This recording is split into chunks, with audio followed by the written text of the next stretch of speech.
लक्ष्मण पूरी करेगा। लक्ष्मण कहते मर गए, ये झोपड़ी ने तो मेरे रात भर प्राण लिए, अब दिन में और लेगी। क्या गजब की सोच। इन पक्षों को जब पढ़ते हैं, गुरु की ये विशाल दृष्टि पढ़ते हैं, अब याद नहीं आएगा। जब जंगल में गए तब रामचंद्र जी कहते लक्ष्मण भैया देख, गुरु ने यदि उस दिन झोपड़ी बनाना नहीं सिखाते तो अभी पड़े होते किसी पेड़ के नीचे, मटके बनाना नहीं सिखाए होते तो। एक एक चीज याद है। लक्ष्मण कहते भैया क्या जाने गुरु की दूरदृष्टि। इसलिए गुरु जब कहते हैं तर्क मत करो, स्वीकार करो, प्रैक्टिकल करो, करो प्रैक्टिकल, कभी ना कभी काम आएगा। ऐसे मौके पे काम आएगा जिसकी तुम कल्पना भी नहीं कर सकते। लक्ष्मण ने कभी कल्पना नहीं की थी।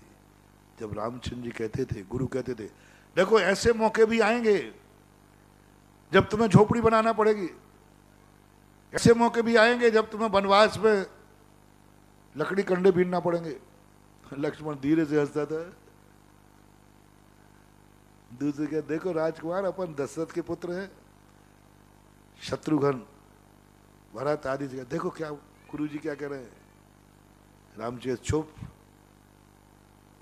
बाद में वही हुआ जिसकी लक्ष्मण ने हंसी उड़ाई थी। जिस पढ़ाई की, जिस गुरु की बात की, हंसी उड़ाई थी। अरे कह रहे हैं गुरु ऐसे मेरे जीवन में क्या भाई, एक एक चीज आई, एक एक चीज, जितनी चीजों की हंसी उड़ाई। रामचंद्र जी हमेशा टोकते हैं, लक्ष्मण तूने हंसी उड़ाई थी ना इसकी, ये भी मेरे दिन आएंगे। बोलो है।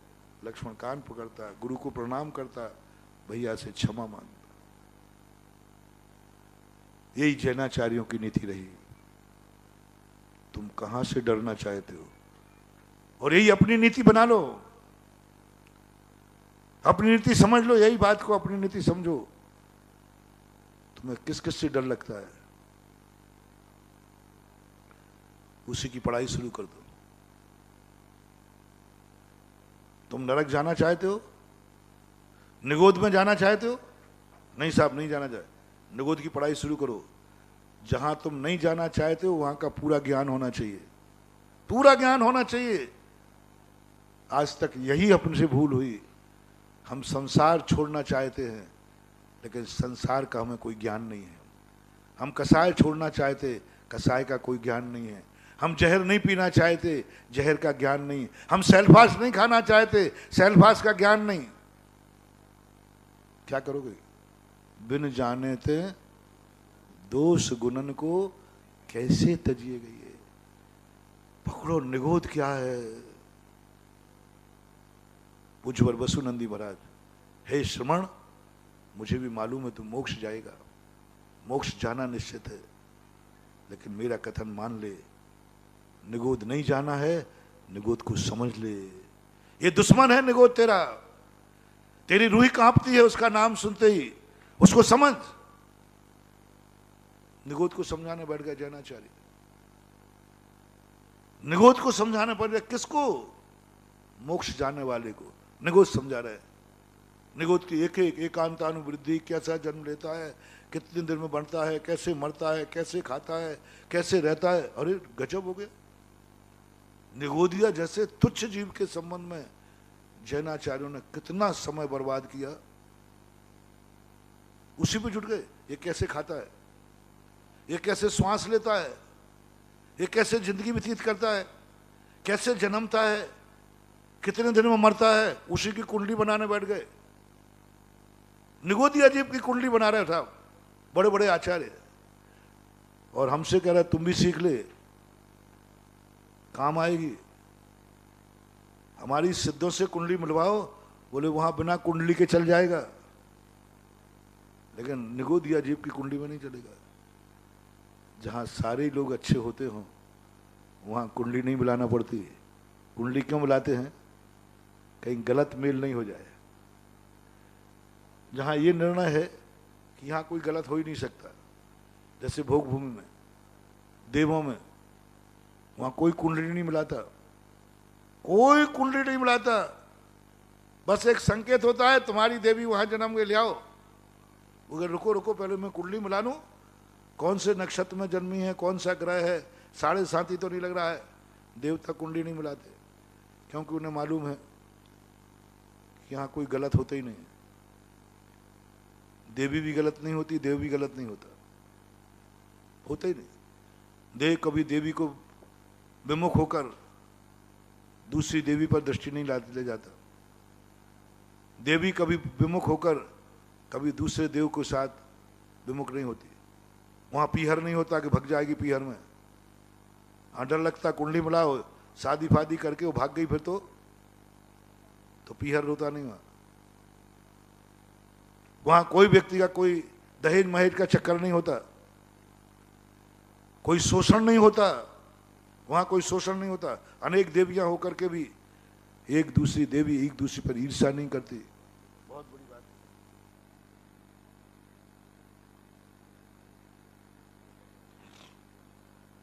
बहुत बड़ी बात ध्यान में आई। देवों को देवों की ईर्ष्या करते हुए पाया गया। फलाना देव फलाने देव से ईर्ष्या करता है। लेकिन मैंने पूरे शास्त्र पढ़े, एक इंद्र की एक देव की कम से कम 32 अधिकतम लाखों करोड़ों नीलों प्रमाण। वो तो इंद्राणियां होती, बल्लवाएं अलग होती। लेकिन किसी एक देवी दूसरे देवी से डाहे नहीं करती।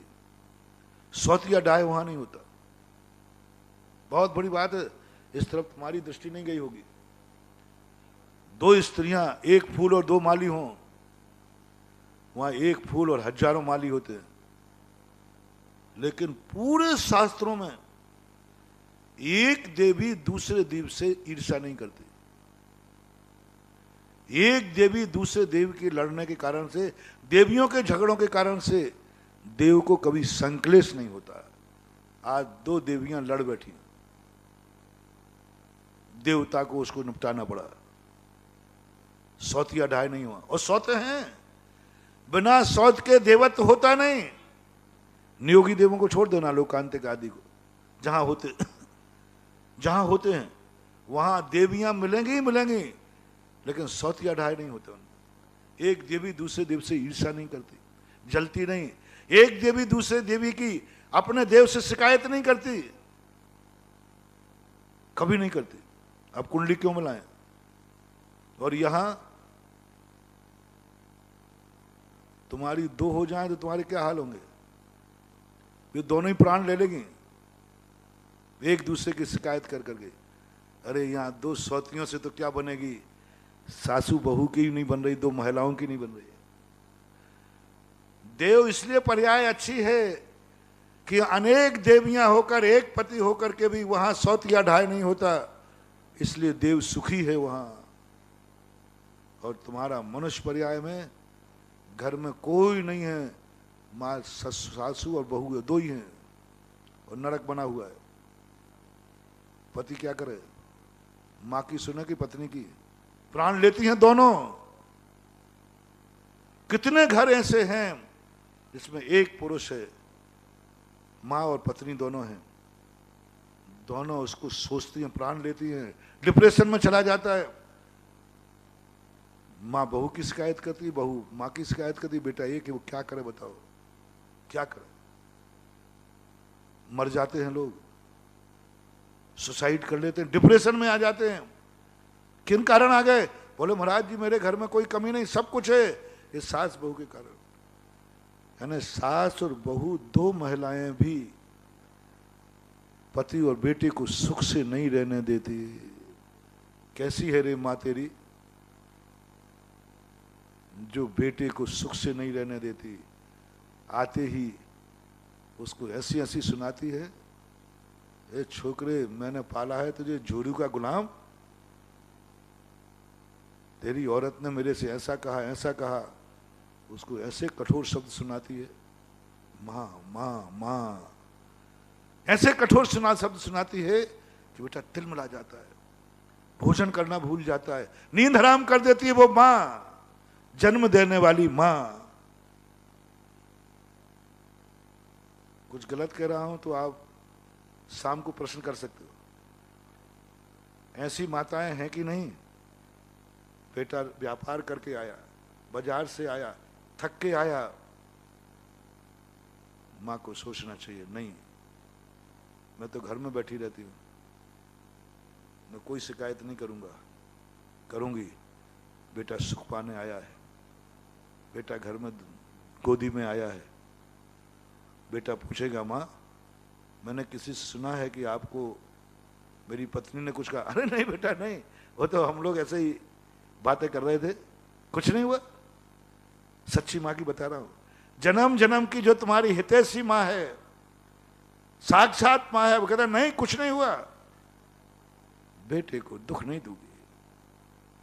पूछने पर भी नहीं कहेगा, बताने पर भी नहीं बोलेगा, बोलेगी माँ कुछ नहीं हुआ, टाल देगी, झूठ बोल देगी। ऐसी कितनी माँ है जो उसकी पत्नी उसको बहुत दुख देती है, लेकिन भूल करके भी अपने बेटे से शिकायत नहीं करती, बेटे को दुखी नहीं करती, कभी नहीं करती। 100 में से कोई एक आध माँ मिल जाए, 99 माताएं तो आते ही उसको क्या बोलती हैं। मेरे पास आते हैं बेटे, बोले महाराज मरने का मन हो रहा है, मरने का भाव हो रहा है मेरा। मैंने क्यों बेटा क्या है? बोले महाराज घर जाने का मन नहीं होता। सुनो कान खोल करके, जिस पुरुष का घर जाने का मन नहीं होता वो घर नरक है साक्षात। वो नरक नहीं मरने का, जिंदा नरक है। स्वर्ग वो कहलाता है जहां पर व्यक्ति घर में ज्यादा रहना पसंद करता है, भागता है बाजार से, क्योंकि घर में शांति है, घर में माँ है, पत्नी है, बच्चे हैं, बड़ा सुकून है घर में, भागता है। और ऐसे घर लोग देखे मैंने जो जितना ज्यादा समय बाहर बिताना चाहें बिताते हैं, बहुत रात में जाते, बोले क्यों? जितनी देर बाहर रहूंगा महाराज इतनी शांति है। मैंने किसकी अशांति? बोले पहले तो माँ प्राण खाती है। क्या सुनाती है माँ? बहुत। मेरा माताओं से कहना है, तुम उस बेटे की माँ नहीं हो, बैरन हो, बैरन बैरन। जो माँ अपने बाजार से बेटे के आते ही घर में सास बहू के झगड़े की कहानी सुनाती है, टॉर्चर करती है, उसके लिए आज से मैं कह रहा हूं वो माँ नहीं है, उस बेटे की बैरन है जो बेटे को टॉर्चर कर रही है। सच्ची माँ मर जाएगी लेकिन अपनी किसी बात से बेटे को दुख नहीं पहुंचाएगी। मैंने कही माई का दुख है कि अरे महाराज पत्नी तो और माकवान मालिक है, वो तो धमकी देती है, आप अपनी माँ को संभाल लो नहीं तो पीहर चली जाऊंगी, तलाक दे दूंगी, डाइवर्स ले लूंगी, और तुम्हारे लिए ध्यान रखना बेटा। ऐसी धमकी देते हैं, तुम माँ बेटे को जेल भेजूंगी, दहेज का केस लगाऊंगी, दहेज का, और मारने का केस लगाऊंगी। ये घटनाएं हुई हैं, प्रैक्टिकल बता रहा हूं। पति को बोल रही है पत्नी संभाल लो अपनी माँ को। महाराज जी क्या करूं बताओ, पत्नी का पक्ष लूं कि माँ का पक्ष लूं?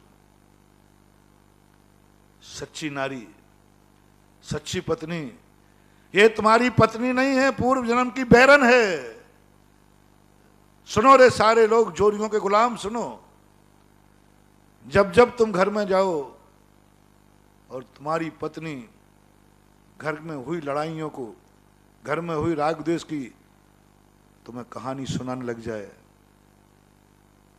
तुम्हारे कान में कहने लग जाए आज मेरे साथ तुम्हारी माँ ने ऐसा कहा, ऐसा किया, तुम्हारी बहन ने ऐसा कहा, हमारी इसने ये कहा, सुनाने लग जाए तो डायरी में नोट कर लेना, ये पत्नी नहीं आई है, पूर्व जन्म की बैरन आई है जो तुम्हें सुख देने की अपेक्षा दुख दे रही है। पत्नी सुख के लिए होती है, वो दुख दे रही, तो ऐसे टॉर्चर करती है, मां से अलग कर देती है। जो स्त्री तुम्हें मां से अलग कर दे, जो तुम्हारे सुख, बहुत सारे लोग घर में नहीं जाते, पत्नी के दुख से कलह करेगी, ये बात भी नहीं करना चाहते, फोन भी नहीं करना चाहते, अभी फोन उठाएंगे उस पर बकेगी, वो क्लेश कर देगी, धंधा करूं कि पत्नी को निपटाऊं। हो स्त्रियों थोड़ा शर्म करो, तुम्हारा पति एक बिजनेसमैन है, एक व्यापार है, कितना दिमाग लगाता है, कितना दिमाग खर्च करता है, कितनी मेहनत करता है, तब तुम्हारे लिए घर में कमा के लाता है, तब तुम्हारे लिए कपड़े मिलते हैं, तब तुम्हारे लिए घर में रोटी मिलती है, तब तुम्हें रहने को मकान मिला है। कम से कम एक नियम ले लो, मैं मर जाऊंगी लेकिन मैं पति घर आते ही कोई शिकायत नहीं करूंगी जिसके कारण उनको दुख हो जाए, इनकी आत्मा में क्लेश हो जाए। कुछ भी मैं अत्याचार सहन कर लूंगी, मरूंगी और क्या करूंगी। समझ लेना वो पत्नी नहीं है, तुम्हारी पूर्व जन्म की हितैषणी है। सारे संसार के लोगों को मैंने थर्मामीटर दे दिया, किसकी पत्नी पूर्व जन्म की बैरन है, किसकी मां पूर्व जन्म की बैरन है, और कौन सी बहन तुम्हारी बैरन है। बहनें भी कम नहीं है। दो भी अपने भाई को बाजार से आते ही उनकी भाभी कहलानी आने, उसके संबंध में शिकायतों से भर देती है, भाई को तीख पे चढ़ाती है। वो बैरन है, बहन नहीं है। ये फार्मूला आज सारी दुनिया के लोग अपने अपने घरों में अपना लें, महिलाएं भी और पुरुष भी। माताओं से सबसे पहला कहना है, यदि तुम बेटे की बैरन हो तो तुम जो कर रही हो करो, और बेटे की हितैषणी हो तो एक नियम ले लो, बेटा घर में आएगा, हम आपसी के झगड़े की कोई चर्चा नहीं करेंगे, हम बहू की कोई शिकायत नहीं करेंगे, कैसी भी है घर की बात हम घर में निपटेंगे, बेटे को दुखी नहीं करेंगे। माताओं, बहुत अच्छी तरह से आपसे निवेदन है, घर को स्वर्ग बनाओ। मैं अपने भक्तों की माताओं से कहना चाह रहा, मैं अपनी भक्तन माता से कहना चाहता हूं जो मेरी भक्तन है, आज ये नियम ले लो कायस्वर करके, हम बेटे को कभी टॉर्चर नहीं करेंगे, कोई उसकी पत्नी की शिकायत नहीं करेंगे। कभी करना पड़े तो बड़ी वात्सल भाव से, हितैष भाव से देखकर करना, कोई टेंशन तो नहीं हो जाएगी। ऐसे पत्नियों से मेरा कहना है, क्यों बैरन बनती हो, क्यों बैरन बनती हो। अग्नि की साक्षी पूर्वक तुमने ग्रहण किया है, क्यों बैरन बनती हो। उसको सुख नहीं दे सकती, दुख देने का अधिकार नहीं। हर बात पर टॉर्चर, एक दिन नहीं निकल पाता, 2 दिन 4 दिन 8 दिन निकलते हैं, फिर कोई ना कोई झगड़ा। मियां बीवी में जिस दिन झगड़ा हो वो 7वां नरक है, भाई भाई में झगड़ा हो वो 6वां नरक है, नहीं बाप बेटे में झगड़ा हो तो वो 6वां नरक है, भाई बहन भाई भाई में झगड़ा हो वो 5वां नरक है, और यदि मान लीजिए आपका झगड़ा परिवार में रिश्तेदारों से है तो 4था नरक, पड़ोसी से झगड़ा है तो 3रा नरक, और दोस्त यारों में झगड़ा हो रहा है तो 2रा नरक, और अपने आप से दुखी हो तो पहला नरक। ये 7 नरक मैंने दे दिया आपको। क्या बात, बेटा और मां बाप लड़ रहे हैं, बेटा मां से दुखी, मां बेटे से दुखी, 7वां नरक नहीं तो और क्या है। मियां बीवी लड़ रहे हैं, दोनों एक दूसरे को दिखे, 6वां नरक नहीं तो और क्या है। अरे वो नरक तो कुदरत ने बनाया है, ये नरक तो तुमने खुद बनाया है। वो नरक जो 7 नरक है वे तो कुदरत ने बनाए, अपन क्या कर सकते। ये नरक तो तुमने खुद बनाया है, और उस नरक जाने वाले की अपेक्षा खुद के घर को नरक बनाने वाला सबसे बड़ा पापी होता है। उसे 2 नरक भोगना पड़ेंगे, ये तो नरक भोग ही रहा, वो जाएगा। अपने घर को पाप नरक बंद बनाओ, एक दूसरे के नारकी बंद बनो। नारकी किसे बोलते हैं, परस्परो दीरित दुखा। एक सूत्र दिया पूज्यवर उमा स्वामी महाराज ने, परस्परो दीरित दुखा, एक दूसरे को दुख देते हैं। ओहो कितना बड़ा सिद्धांत है, लगा लो घर में, एक दूसरे को दुख दे रहे, दुश्मन नहीं। परस्परो पत्र दीरित दुखा, परस्पर में जो संबंध है, माँ बेटे का संबंध एक दूसरे को दुखी दे रहे हैं, नरक है। पति पत्नी संबंध एक दूसरे को दुख दे रहे हैं, भाई भाई का संबंध एक दूसरे को दुख दे रहे हैं, गुरु शिष्य का संबंध एक दूसरे को दुख दे रहे हैं, अड़ोसी पड़ोसी का संबंध दुखी दे रहे हैं, 2 मित्रों का संबंध दुखी दे रहे हैं। बंधुओं लक्षण नरकोई में मत, आपके यहां भी लगाओ। पूज्यवर वीर सेन स्वामी ने धवला की 7वीं पुस्तक में 7 नयों की अपेक्षा नारकी कहे। ये नारकी कौन है, भावी विज्ञापन नय की अपेक्षा। भाई भाई पति पत्नी लड़ रहे हैं, माँ बेटे लड़ रहे हैं, तो ये भाभी नैगम नई की अपेक्षा आज ही नारकी है, इनको नारकी कहो। धबला पुस्तक 7 का प्रमाण दे रहा हूं। वर्तमान में वो लड़ रहा है परस्पर में, दुश्मन से नहीं। दुश्मन से लड़ने वाले को नारकी नहीं कहा। परस्पर के जो संबंध है, माँ बेटे के, पति पत्नी के जो संबंध अच्छे संबंध माने, ये परस्पर में लड़ रहे हैं, परस्पर में एक दूसरे का अविश्वास कर रहे हैं, एक दूसरे को रुला रहे हैं, उनके लिए धबला पुस्तक में कहा अभी वो नरक गए नहीं हैं, लेकिन ऐसा करते पाए जाए तो नारकी है। 7 और 9 घटाए उन्होंने नरकों में। भूत भाभी नय की अपेक्षा यह नारकी है। सुनो रे सारे संसार के नारकियों, मनुष्य गति के नारकियों, अपने घर को नरक मत बनाओ। वो स्वर्ग इसलिए स्वर्ग है, वहां कभी एक दूसरा अपना अपनों को दुख नहीं देता। हा, परायों को देता है, लेकिन अपना अपनों को दुख नहीं देता। कोई भी हजारों देवियां देव को कभी लांछन नहीं लगाती, एक देवी दूसरे देव को कभी उलाहना नहीं देती। ये स्वर्ग है। मैं बहुत सोचता हूं स्वर्गों की उपमाएं क्यों दी जाती है। अरे इसका घर तो स्वर्ग है, तो मैंने कहा चलो स्वर्ग खोजते। स्वर्गों को खोजा तो मैंने कहा हाँ, सबसे बड़ा स्वर्ग, सबसे बड़ा स्वर्ग कौन सा है? जहां अपने संबंध, अपनों को कभी दुख देने का भाव नहीं करते। ये अपना विषय बहुत आगे फैल गया। अपना विषय चल रहा था, अच्छे, तुम दुनिया को अच्छा देखना चाहते हो, कानून दुनिया के लिए है, स्वयं के लिए कोई कानून नहीं। मुनि की बात चल रही थी, समय आपका, हाँ, दुनिया की बात चल रही थी, अपने जीवन की मुनि बनने की बात चल रही थी। अपन बहुत थोड़ा सा साइड में चले गए, लेकिन बहुत मार्मिक बात आई आज। आज सब व्यक्तियों को प्रतिज्ञा करना है, या तो किसी को अपना बनाना मत बनाओ अपना, क्योंकि तुम किसी को सुख नहीं दे पाओगे। तुम्हारे कारण से जिसको तुम अपना बनाओगे, अपना नेचर समझो, अपना खुद का नेचर। मैं जिसे अपना बनाऊंगा मैं उसी पर अविश्वास करूंगा, जिसे मैं अपना बनाऊंगा मैं विश्वासघात उसी का करूंगा, जिसे मैं अपना बनाऊंगा पीठ में छुरा भोंकूंगा, जिसे मैं अपना बनाऊंगा उसी को दुख दूंगा। तो महानुभाव, किसी को मत अपना। बहुत करुणा से बोल रहा हूं, इस दुनिया में अकेले रहो, क्योंकि मेरा नेचर ठीक नहीं है। मैं जिसको अपना बनाता हूं उसी का घात करता हूं। मैं जिसको खिलाता पिलाता हूं उसी की गर्दन काटता हूं। लोग होते हैं एक जानवर को खूब खिलाते पिलाते हैं और एक दिन उसकी गर्दन काट देते हैं। पहले खूब खिलाएंगे पिलाएंगे। जितने मांसाहारी लोग होते हैं ना, ये जिन जानवरों को खाते हैं इनको खूब जम के खिलाते हैं, खूब जम के ऐसा भोजन खिलाते हैं,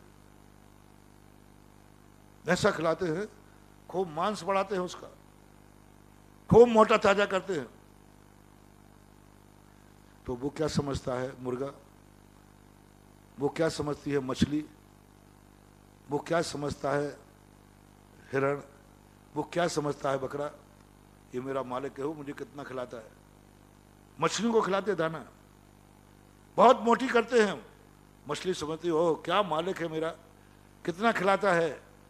और जैसे मछली पूर्ण मस्त हो जाती है पकड़ के मार डालता है। मुर्गे को दाना खिलाते बड़ा बड़ा, बहुत अच्छा बढ़िया, अंत में काट देते। बकरे को खूब खिलाएंगे, मोटा ताजा करेंगे, एक दिन गर्दन काट देंगे।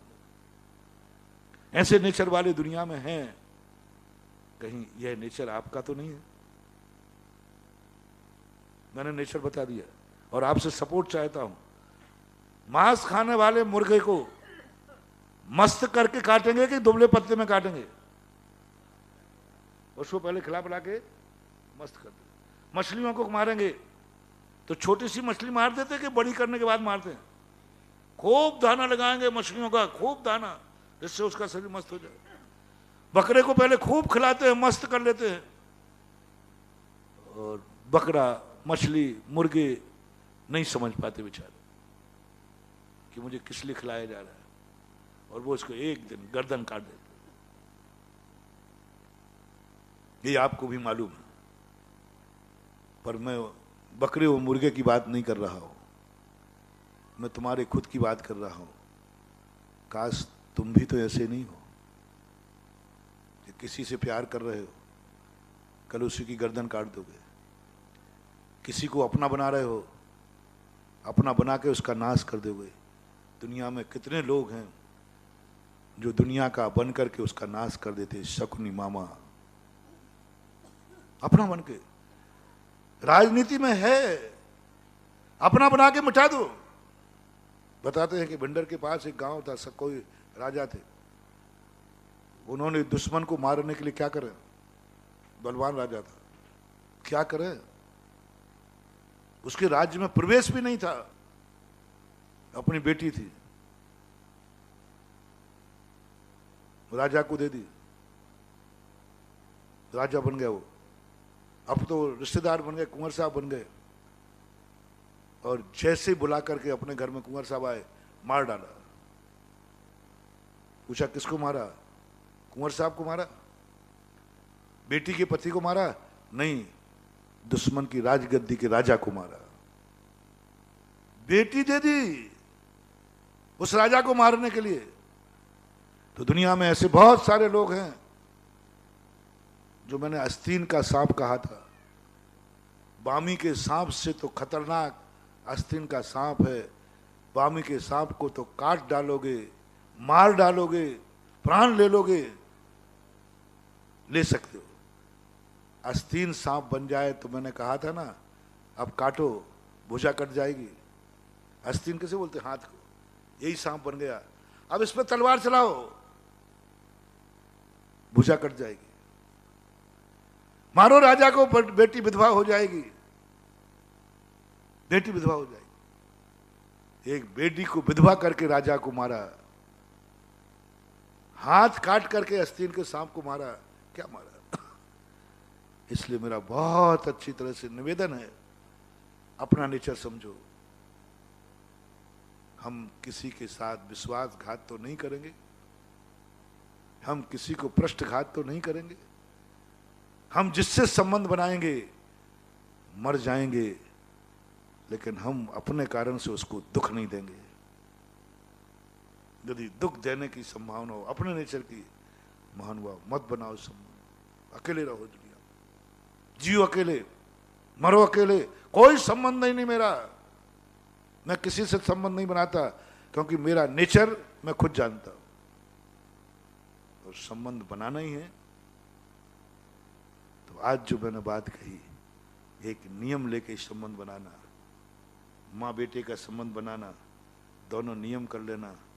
मैं कभी एक दूसरे को मन से, वचन से, काया से दुखी नहीं करूंगा। मुझे मरना होगा तो मर जाऊंगा, लेकिन दुखी नहीं करूंगा। शादी मत करो, मत करो, कर ली है तो बस एक नियम करो, हम कभी अपने कारण से सामने वाले को दुख नहीं देंगे। भाई मत बनाओ, दुख मत दो। दोस्त मत बनाओ, दुख मत दो। गुरु शिष्य मत बनो, करो नियम, गुरु और शिष्य दोनों। मैं दीक्षा नहीं दूंगा, मैं बिना शिष्य के रह जाऊंगा, लेकिन मैं अपने कभी मन वचन काया से शिष्य को दुखी नहीं करूंगा। शिष्य से मेरा कहना है, मत लो दीक्षा, मत बनाओ गुरु। बनाने के पहले एक नियम ले लो, मुझे मरना पड़े, कितनी कष्ट उठाना पड़े, मैं कभी ऐसा कार्य, ऐसा वचन, ऐसी वाणी नहीं बोलूंगा जिससे मेरे कारण गुरु को दुख हो जाए। मरना पड़े तो मर जाना, मेरे कारण से गुरु की आत्मा को दुख होवे मत करना। बिना गुरु के मर जाना, बिना गुरु के मर जाना का करें, लेकिन तुम्हारे कारण से गुरु को दुख ना हो जाए। तुम्हारे कारण गुरु के साथ विश्वासघात मत करना। इसलिए नीति लिखी ना, गुरु से कपट, मित्र से चोरी, या हो निर्धन या हो कोड़ी। गुरु का अर्थ मात्र गुरु ही नहीं रहना, गुरु यानी भारी, जो अपन से बड़े हैं, जो अपन से बड़े, उनसे कपट मत करना। और दूसरा क्या कहा? मित्र। मित्र का अर्थ क्या है? अपने बराबरी वाले। इस सूत्र का अर्थ समझना। गुरु का अर्थ जो हमारे गार्जियन है, जो हमसे बड़े हैं, जो हमारे उपकारी हैं, जो हमारे आदर्श हैं, जो हमारे पूज्य, उनसे कपट नहीं करना। वो जिस क्षेत्र में भी हो आप लगा लेना, परमार्थ में भी, संसार में भी, उनसे कपट नहीं करना। आप ग्रस्त में हैं, आप कपट नहीं करना माता पिता से, जो बड़े हैं वही गुरु हैं, आप उपलक्षण है। और मित्र, मित्र का अर्थ क्या? अपने बराबरी वालों से, जो आपके बराबरी वाले, उनसे कपट नहीं करना। तो मैंने कहा एक और कह देते, अपने छोटों से कपट नहीं करना, चलेगा? छोटों से कपट कर लेना, मालिक नौकर से कपट कर ले, नौकर मालिक से नहीं। गुरु शिष्य से कपट कर ले, शिष्य गुरु से नहीं। माँ बाप बेटे के कपट कर सकते हैं, बेटा माँ बाप से नहीं। माँ बाप छुपा सकते हैं कोई वस्तु को, बेटे को नहीं छुपाना है। माँ झूठ बोल सकती बाबा ले गया, लेकिन बेटे को अधिकार नहीं है कि बाबा ले गया मम्मी। हाँ, माँ कह सकती है बेटा वो लड्डू बाबा ले गया, चलेगा। अब बेटा भी कहा, माँ मैं भी कहूंगा बेटा वो 100 का नोट दिया था वो कहाँ गया? मम्मी बाबा ले गया। अब बेटे ने क्या कह दिया? मम्मी बाबा ले गया, बाबा 100 का, बेटा बाबा बाबा ले गया। बोले ये बाबा कहाँ से आ गया? बोले मम्मी का बाबा कहाँ से आ गया? आप दोनों का बाबा है तो हमारा भी बाबा है। अब दोनों में समझना। माँ बाप ने कहा ये लड्डू मांग रहा था, वो ठीक नहीं था, वो बाबा ले गया। ऐसी माताएं बोलती है कि नहीं? अब बेटे ने सीख लिया। शाम को पूछा बेटा वो 100 का नोट कहाँ गया? बोले पापा बाबा ले गया। अब झापड़ पड़ने वाला है, दूर से बोलना बाबा ले गया। मैं बता दूं कौन सा बाबा ले गया। अरे मम्मी पापा का बाबा हो सकता है, लेकिन बेटे का कोई बाबा नहीं होता। ये कान खोल करके सुन लीजिए। हाँ, बेवे का पापा होता है, बाबा नहीं होता। ये नीतियां हैं, ये नीतियां बहुत मार्मिक हैं। छोटे वाले को छोड़ दिया उन्होंने। मित्र यानी बराबर वाला, गुरु यानी बड़ा। छोटे के साथ कई बार व्यक्ति को क्रोध भी करता है, मान भी करता है, माया भी करता है, लोभ भी करता है, चलता है। तो इन नीतियों के लिए अपन समझें आज की बहुत मार्मिक। और उस प्रसंग को अपन टच करते हुए ब्रह्म की तरफ चलते हैं कि कोई भी अच्छाइयाँ, हम महाराज को भी अच्छा मान रहे हैं, सबको अच्छा मान रहे हैं, लेकिन वो बात जो मैंने कही थी कि मुनि को अच्छा मानती, परम मुनि भक्तन जो आगम में आया है, लेकिन जब पता चला कि मेरा बेटा मुनि को देखते मुनि बन जाएगा, मुनियों का नगर में आना बंद करा दिया। पूरी कहानी नहीं सुना रहा हूँ, संक्षेप में। मुनि को भिखारी बना दिया, पागल बना दिया। जो कह रही थी जगत पूज्य है, जो कह रही थी परमेष्टि है, जो अवभाग मान के हार देती, कैसा है संसार। एक बेटे राजा थे, पति थे, 3 काम, राजा भी, पति भी और महाराज भी। जान रही है, मात्र एक बेटे के मोह के कारण। यानी स्वयं का बेटा जब मुनि बनने लग जाए तो मुनि भिखारी हो गया, स्वयं का बेटा मुनि बनने लग जाए तो मुनि पागल हो गया, स्वयं का बेटा मुनि बनने लग जाए तो नगर में मुनियों का आना बंद कर दिया। कैसा है संसार, अच्छा क्या है मुझे तो समझ में नहीं आती। इसलिए मैं कहता हूं तुम्हारी ये पूजाएं, तुम्हारी ये भक्तियां का कोई भरोसा नहीं। आज तुम मुनि मान रहे हो, कल भिखारी कह दो। आज तुम आने का श्रीफल चढ़ा रहे हो और कल को नगर में नहीं आने दो। तुम्हारी बारी आ गई ना बेटे की। अब बेटा दीक्षा लेने लगा तो सुकौशल की मां ने क्या किया, आप सुकौशल चरित्र पढ़ लेना। ये बात मैं आज पूरी कहानी नहीं बता रहा हूं, मैं सैंपल बता रहा हूं। ऐसा ही मैं बता रहा हूं, हर अच्छाई पे ऐसा ही कर रहे हैं आप लोग, हर अच्छाई को अच्छा कह रहे हैं, लेकिन ये बस समझना कि आप उसे अच्छा भी मान रहे हैं। हर अच्छा जब अच्छा माना जाएगा तब तुम्हारे मन में ये बाजा, उस दिन तुम मुनि व्रत अच्छे माने जाओगे, उस दिन तुम मुनियों के भक्त माने जाओगे, जिस दिन तुम्हारे मन में ये भाव आ जाए, भगवान मैं कब मुनि बनूं, पहला पेपर। दूसरा, हे भगवान मेरा बेटा मुनि बने, मेरी बिटिया आर्का बने, मेरा सारा परिवार मुनि बने। क्यों मेरा बेटा मुनि बने? बेटा मैं उस दिन अपनी मुनि भक्ति सार्थक मानूंगा। है कोई माई का लाल बेटा अपने बेटे से कहे बेटा मैं मुनि भक्त हूं, और गुरु जी ने कहा है कि मुनि भक्ति में वही पास होगा जो मुनि को ही मुनि ना कहे। अच्छा, अपना बेटा भी मुनि बनता है तो ऐसे ही नाचे जैसे मुनि को देख के नाचता है। बेटा मेरी भावना है तू भी मेरे महाराज जैसा मुनि बन, हर माँ का बेटा कैसा हो विद्या सागर जैसा हो, जय हो। बन तू भी बन। कितने के भाव आए, कितने मुनि भक्त हैं जो मुनियों के पूजा करते हैं, लेकिन स्वयं के बेटा मुनि बनने लग जाए तो मुनियों को छोड़ देते। सुकौशल की मां चौथे काल में ऐसे कितने लोग हैं जो कानून बनाते हैं, कानून को अच्छा कहते हैं, और जब स्वयं की जिंदगी में पालन करने की बात आए तो कानून को पैर से कुचल देते हैं, पैर को कुचल देते हैं। यानी हर व्यक्ति दुनिया को अच्छा देखना चाह रहा है। 2 दिन का प्रवचन आज का उसकी भूमिका में था। हर व्यक्ति दुनिया को अच्छा देखना चाह रहा है, बस मैं अच्छा नहीं बनूंगा। पेड़ को भी अच्छा बनाना चाहता है, पेड़ अच्छा बने, लेकिन तुम अच्छे इंसान नहीं बनोगे। यहां तक की बात कि तुम अच्छे भगवान को भी चाहते हो। जो अपने भगवान की चर्चा चल रही थी उसी की भूमिका थी कल की। कितने लोग हैं भगवान अच्छा चाहते हैं, लेकिन कोई अच्छा भक्त नहीं बनना चाहता। अच्छा भक्त नहीं बनना। भगवान अच्छे सब चाह रहे, सब चाह रहे हैं, बल्कि भगवान से और कह देते हैं मेरे अवगुण न चितारो प्रभु अपनो व्रत निहारो। भगवान मेरे तो मैं तो जैसा हूं वैसे ही रहूंगा, आप सोच लो, आप अच्छे रहने चाहिए, आप खोटे नहीं रहे। ठीक है, आपका सोच गलत नहीं है, लेकिन एक पेपर से पास नहीं होगे ना। मैं ये नहीं कह रहा हूं कि भगवान को अच्छा मत चाहना, ये नहीं कह रहा हूं कि गुरु को अच्छा मत चाहना, ये नहीं कह रहा हूं कि दुनिया को अच्छा मत चाहना। ये एक पेपर है ना, लेकिन एक पेपर से थोड़ी ना पास होंगे। दूसरा पेपर है कि हमें भी अच्छा बनना है। अपन ने बहुत अच्छी चर्चाएं की, पूरे शास्त्रों में पढ़ लिया मेरा भगवान कैसा होना चाहिए, लेकिन अब पढ़ना है शास्त्रों में, मेरे प्रवचनों में भक्त कैसा होना चाहिए, भक्त की अच्छाई क्या है। और जिस मंदिर का, जिस भगवान का भक्त अच्छा हो जाता है, वे भगवान सारे जगत में अतिशयकारी बन जाते हैं।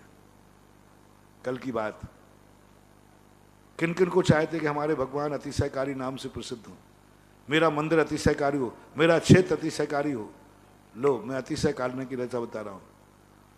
भगवान ने तो हाथ डाल दिए, भगवान ने कह दिया मेरे पास तो 34 अतिशय थे, वो भी मेरे लिए थे, तेरे लिए कोई नहीं। उन्होंने स्पष्ट नकार दिया। मैंने कहा भगवान कुछ चमत्कार करो, हम लोग बड़े दुखी हैं, बड़े परेशान हैं, ये कोरोना परेशान कर रहा है, सब कुछ चौपट कर रहा है, कुछ करो कुछ करो। उन्होंने कह दिया मैंने अपने लिए जो करना था कर लिया, तुम्हारे लिए मैं कुछ नहीं कर सकता। भगवान थोड़ी साधना कर लो, वो कहते मैं तुम्हारे लिए साधना नहीं करूंगा। थोड़ी भावना कर लो, भावना कर ली मैंने, फेल हो गया। मैंने कल कहा था ना, भगवान भावना करता है अपने लिए, साधना नहीं करता। लेकिन गुरु भावना भी करता है दूसरों के लिए, कभी कभी साधना भी करता है, साधना भी करता है।